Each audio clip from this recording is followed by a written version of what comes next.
లోకంలో సంతోషం కలగాలంటే భూలోకంలో పాపి పశ్చాత్తాపడాలి. ఒక పాపి భూలోకములో పశ్చాత్తాపడుతున్నప్పుడు పరలోకములో దూతల ఎదుట సంతోషము కలుగునని దేవుని వాక్యం చెప్తుంది. పరలోకంలో దూతల ఎదుట ఎవరున్నారు? ప్రభు అయిన యేసుక్రీస్తు ఉన్నాడు. నీవు నీ జీవితంలో దీవించబడాలంటే, నీవు నీ జీవితంలో పోగొట్టుకునేవి తిరిగి పొందాలంటే నీవు పశ్చాత్తాపడటం నేర్చుకోవాలి. అసలు మొదటిలోనే ఇన్ని పురుగులు తిని నీ జీవితం అంతా అధోగతికి వెళ్ళకముందే, హీన దశకు చెందకముందే, ఏంటంటే ఇశ్రాయేలీయులు ఎప్పుడు కూడా హీన దశకు వెళ్ళే వరకు దేవుడికి మొరపెట్టుకునేవాళ్ళు కాదు. మిద్యానీయుల చేతిలో 7 సంవత్సరములు ఇశ్రాయేలీయులు నలిగిపోయి హీన దశకు వెళ్ళినప్పుడు దేవుడికి మొరపెట్టారంట.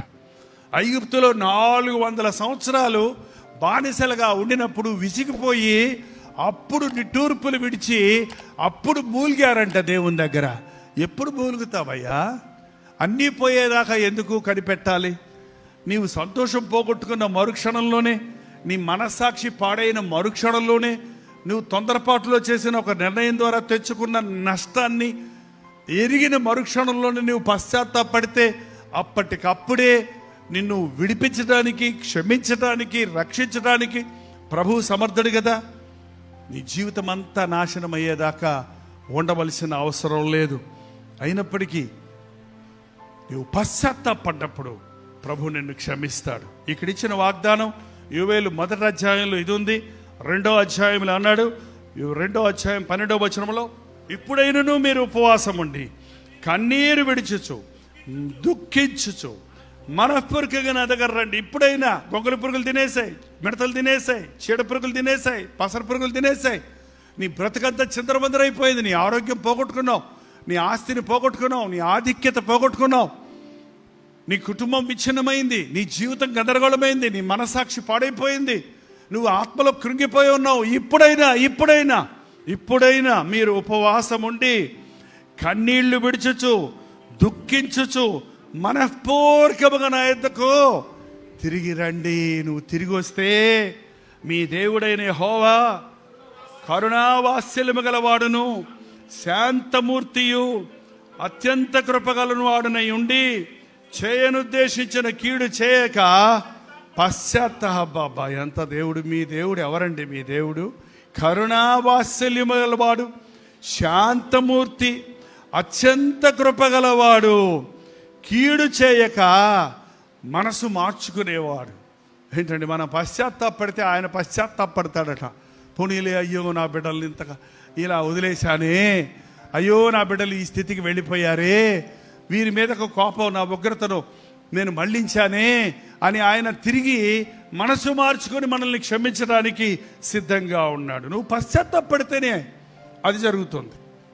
నువ్వు మనఃపూర్వకంగా ఆయన దగ్గరికి వెళితే, కరుణావాత్సల్యం గలవాడు, శాంతమూర్తి, అత్యంత కృపగలిగిన వాడు, కీడు చేయక పశ్చాత్తాపడురు కాక కనుక మీ వస్త్రములు కాక మీ హృదయములను చింపుకొని ఆయన వైపు తిరుగుడి. మీ హృదయాన్ని చింపుకోండి, హృదయాన్ని చింపండి, హృదయమును తాకనివ్వండి. దేవుని వాక్యం, హృదయము విరగాలి. నువ్వు విరిగి నలిగిన హృదయాన్ని ఆయన అలక్ష్యమో చేయడు. నీ హృదయాన్ని చింపుకోవటం అంటే నీ పాపము కొరకు పశ్చాత్తాపడటం, రోధించటం, నీ తప్పును గ్రహించుకొని ఒప్పుకొనటం. మనం ఎప్పుడైతే పశ్చాత్తాపడతామో అప్పుడు చెప్పాడు ప్రభు 25వ వచనంలో, మీరు కడుపార తిని తృప్తి పొంది మీ కొరకు వింత కార్యములు జరిగించిన మీ దేవుడైన యెహోవా నామమును స్తుతించినట్లు నేను పంపిన మిడతలు, గొంగలి పురుగులు, పాసరు పురుగులు, చీడ పురుగులు అను నా మహాసైన్యము తినివేసిన సంవత్సరముల పంటను, నీ తినేసిన పంటంతా మళ్ళీ నీకు ఇస్తాను. నీ జీవితంలో నువ్వు పోగొట్టుకున్నవన్నీ తిరిగి నీకు ఇస్తాను. నీ ఆరోగ్యం నీకు ఇస్తాను, నీ ఆస్తి నీకు తిరిగిస్తాను, నీ ఆధిక్యత నీకు తిరిగిస్తాను, నీ ఆశీర్వాదాలు నీవు తిరిగి పొందుతావు. యోబు జీవితంలో అదే జరిగింది. యోబు సమస్తం పోగొట్టుకున్నాడు. ఆరోగ్యం పోయింది, ఆస్తి పోయింది, బిడ్డలు పోయారు, మనుషులకి హేళనైపోయాడు.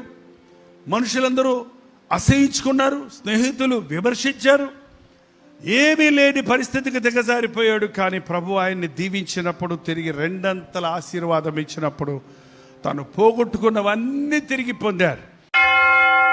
ప్రార్థన. పరిశుద్ధుడా, ఒక్కసారి చూడు నాయన, నీ బిడ్డల గుండెల్లో ఉన్న మూలుగులు వినయ్యా. ఎవరు ఏమి పోగొట్టుకున్నారో, ఎవరు ఏ స్థాయిలో ఉన్నారో నీవు బాగా ఎరిగిన దేవుడవు కదా. మా కన్నీటిని తొడవాలని, మా శాపాన్ని కొట్టివేయాలని, మా హృదయంలో జీవితాల్లో మేము పోగొట్టుకున్నవి తిరిగి మాకు ఇవ్వాలని ఆశించే దేవునిగా, ప్రేమ కలిగిన తండ్రిగా, కరుణా వాత్సల్యము కలిగిన దేవుడిగా ఉన్నందుకే నీకు వందనములు నాయన. ఇది మొదలుకొని నేను మిమ్మల్ని ఆశీర్వదిస్తానన్న మాట ప్రకారం ఇదిగో ఇప్పటికే ఎవరైతే మనశ్శాంతిని పోగొట్టుకున్నారో వారికి మనశ్శాంతి దయచేయ్యా. ఎవరైతే ఆరోగ్యాన్ని పోగొట్టుకున్నారో వారికి ఆరోగ్యం దయచేయ నాయన. ఎవరైతే ఆర్థిక ఇబ్బందుల్లో పడి నష్టంలో ఉన్నారో వారికి ఆశీర్వాదం, అభివృద్ధి దయచేయ నాయన. ఈ అంచె దినాలలో నీ సాక్షులుగా మేము బ్రతుకున్నట్లుగా నీ పరిశుద్ధాత్మను మా మీద కుమ్మరించి మమ్మను పరిశుద్ధపరచుము నాయన. నీ సాక్షులుగా మలుచుకునుము తండ్రి. నా దేవుడు నాకు గొప్ప కార్యాలు చేశాడు, నాకు వింత కార్యాలు చేశాడని మేము గంతులు వేయడానికి, సంతోషించి ఆనందించడానికి, మా చుట్టూన్న వారికి సాక్ష్యం ఇచ్చినట్లుగా నీ కృపలను మా మీద కుమ్మరించమని యేసు క్రీస్తు నామములో అడుగుచున్నాము తండ్రి. ఆమేన్.